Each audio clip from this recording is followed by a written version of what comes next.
మరి నా పేద మధ్యతరగతి ఆడబిడ్డలు మా అక్కలు అమ్మలు అనుకుంటున్నారు, అక్క మరి ఆల్రెడీ మా పిల్లలు ప్రైవేట్ స్కూళ్ళలో చదువుతున్నారు, వాళ్ళ సంగతి ఏందని. నేను మాట ఇస్తా ఉన్నా, ఇవాళ మన ప్రభుత్వం వస్తుంది, ఖచ్చితంగా వస్తుంది. ఎందుకంటే ప్రభుత్వంలో వచ్చేది మీ అమ్మ కాబట్టి అమ్మ జేబు చూడదు, కడుపు చూస్తుంది. అమ్మ జేబు చూడదు, కడుపు చూస్తుంది. కాబట్టి మీ పిల్లలు ప్రైవేట్ పాఠశాలలో చదువుతున్నా, ఎంతవరకు చదువుకున్నా కంప్లీట్గా మీ మీద ఒక్క రూపాయి కూడా భారం పడకుండా చదివించే బాధ్యత మేము తీసుకుంటాం. అది ప్రైవేట్ పాఠశాలలు కానీ, డాక్టర్ కానీ, ఇంజనీర్ కానీ, రాకెట్ సైంటిస్ట్ కానీ మన తెలంగాణ బిడ్డలు చదువుకుంటే ఒక్క రూపాయి కూడా పేద మధ్యతరగతి వాళ్ళ మీద భారం పడకుండా ఉచిత విద్యను అందించే బాధ్యత నేను నా తెలంగాణ బిడ్డల కోసం తీసుకుంటానని ఈ సందర్భంగా తెలియజేస్తున్నా. ఇవాళ పరిస్థితి ఏంటిది? యూనివర్సిటీలో ఉన్న పిల్లలు అంతకుముందు తెలంగాణ రాకముందు నేను చూసిన రక్తం అమ్ముకునేది డబ్బులు లేకపోతే. ఇవాళ ఏం చేస్తున్నారు?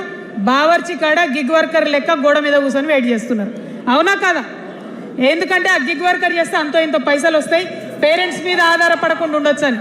మరి యూనివర్సిటీలను పట్టించుకున్నామా? బీఆర్ఎస్లో ఉన్నప్పుడు 10 ఏళ్ళు ఒక్క రూపాయి కూడా ఇవ్వలేదు యూనివర్సిటీకి.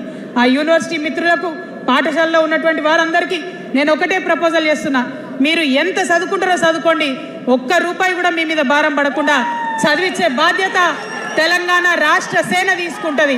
ప్రైవేట్ పాఠశాలలు కూడా బాగుంటాయి, ప్రభుత్వ పాఠశాలలు కూడా బాగుంటాయి, కానీ భారం తల్లిదండ్రుల మీద పడదు. అది మీ అమ్మ ప్రభుత్వంలో జరగబోతుందని, మీ తల్లి ప్రభుత్వంలో జరగబోతుందని మీకు మాటిస్తా ఉన్నా. సెకండ్, మనకేమవుతుంది? మన తెలంగాణలో పేద మధ్యతరగతి ప్రజలకు ఏమవుతుంది? ఎవరన్నా ఇంట్లో రోగం వస్తే, ఒక యాక్సిడెంట్ అయితే ఇల్లు గుల్లవుతుంది. అందుకే ఆలోచన చేసి వైద్యం గురించి ఒక నిర్ణయం తీసుకున్నా. మన రెండో అంశం పాంచజన్యంలో వైద్యం కోసం అనేక అగచాట్లు పడుతున్నారు, అనేక ఇబ్బందులు పడుతూ ఉన్నారు. నేను ఒకటే మాట ఇస్తా ఉన్నా, ఏ రోగమన్నా రాని, ఎంత పెద్ద హాస్పిటల్ అన్నా కానీ, మన తెలంగాణలో మన జబ్బు ఎక్కడ తగ్గుతుందో అక్కడ మీ జేబులకెళ్ళి ఒక్క రూపాయి ఖర్చు కాకుండా ఉచిత వైద్యం అందించే బాధ్యత మేము తీసుకుంటా ఉన్నాం. ఉచితంగా విద్య ఇచ్చి, ఉచితంగా వైద్యం ఇచ్చినాక నా తెలంగాణ బిడ్డల మీద నాకు నమ్మకం ఉంది. మనం కష్టపడే బిడ్డలం, మీరే పైసలు సంపాదించి ఇస్తారు, మీరే రాష్ట్రాన్ని ముందుకు తీసుకుపోతారు. అవునా కదా? ఉచిత విద్య, ఉచిత వైద్యం మన 2 అంశాలు పాంచజన్యంలో. మూడవది వ్యవసాయం. మా రైతన్నలు ఉన్నారు, మా రైతన్నలు ఎంతో కష్టపడి మరి పంటలు పండించి చెమటలు కక్కి మనందరికి అన్నం పెడతారు. మీ అందరినీ నేను కోరేది ఒకటే, ఇవాళ అందరూ అర్రాస్ పాట పాడినట్టు నీకు ఎకరానికి ఇంత ఇస్తా అని చెప్పి మాట్లాడుతున్నారు తప్పితే మనకున్న కష్టం ఎవరైనా తీరుస్తున్నారా? ఏం కష్టం ఉంటుంది రైతుకి? భూమి కష్టం ఉంటుంది, చెప్పుకోవాలి. భూమి మీద దాని ఇబ్బంది ఉంది. ఎంఆర్ఓ ఆఫీస్కి పోతే మనని ఎవడన్నా రాణిస్తాడా? మాట్లాడతాడా? నీ దోతి బాగలేదు, నీ అంగి బాగలేదు, నీ కాళ్ళకు మట్టి ఉండే, నీ చెప్పులకు మట్టి ఉండే రానియరు. అదే సూటు బూట్ వేసుకొని ఎవరన్నా వస్తే ఏం చేస్తారు?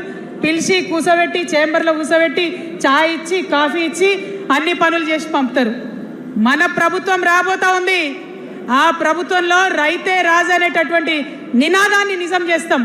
ప్రతి ఆఫీస్లో, అది ఎంఆర్ఓ ఆఫీస్ కానీ, కలెక్టర్ ఆఫీస్ కానీ, ప్రతి ప్రభుత్వ ఆఫీస్లో నేను రైతునని పోతే సపరేట్ కౌంటర్ ఉండాల్సిందే, కుర్చీ మీద కూసోబెట్టాల్సిందే, మీకు పని చేసి పెట్టాల్సిందేనని ఈ సందర్భంగా నేను తెలియజేస్తా ఉన్నా. నేను రైతునని గర్వంగా చెప్పుకునే విధంగా మేము పరిపాలన చేస్తాం. అది కాకుండా మిగతా ఏదైతే టైంకి రావాల్సిన కరెంటు, ఇప్పుడు రేవంత్ రెడ్డి గారి దయ వల్ల మళ్ళీ రాత్రిపూట కరెంట్ వస్తుంది, అట్లా ఉండదు. రేపు మన ప్రభుత్వం వస్తుంది, టీఆర్ఎస్ ప్రభుత్వం వస్తుంది. వచ్చినాక 24 గంటలు నాణ్యమైన కరెంటు, పొద్దుటిపూట కరెంటు, రైతులకు ఉచిత కరెంట్ ఇస్తాం. అదేవిధంగా యూరియా కావచ్చు, కొనుగోలు కేంద్రాలు కావచ్చు, మీరు ఎక్కడ పోయి అడగాల్సిన అవసరం లేకుండా అన్నీ మీ దగ్గరకు వచ్చేటట్టు చేస్తాం. మరి అనేక అంశాలు ఉన్నాయి రైతుల గురించి మాట్లాడేటి. ఇప్పుడు ఎంత గోసపడుతున్నారో తెలుసు. ఒక్కొక్కటి మాట్లాడుకుంటూ వెళ్దాం. రైతుని రాజుని చేసేది నినాదంగా ఉండే దాన్ని నిజం చేస్తామని మాత్రం మీ చెల్లెగా, సోదరిగా నేను మీకు మాట ఇస్తా ఉన్నాను. ఇక 4వ అంశం ఉపాధి. మనకి ఇక్కడ చాలా యూత్ ఉన్నారు. మిమ్మల్ని అందరూ నేను ఒక మాట చెప్తా ఉన్నా, ఒక మాట అడుగుతా ఉన్నా. ప్రతి ప్రభుత్వం ఏం చెప్తుంది? ప్రతి ప్రభుత్వం స్వతంత్రం వచ్చినప్పటి నుంచి ఇప్పటి వరకు ఏం చెప్తారు? ఉద్యోగాలు ఇస్తాం, ఉద్యోగాలు ఇస్తాం, ఉద్యోగాలు ఇస్తాం. అవునా? అసలు నాకు మాట తెలియక అడుగుతా, ఒక యువ మిత్రుడు ఉంటే, ఒక యువతి ఉంటే నేను వ్యాపారం చేసుకోవాలనా, నేను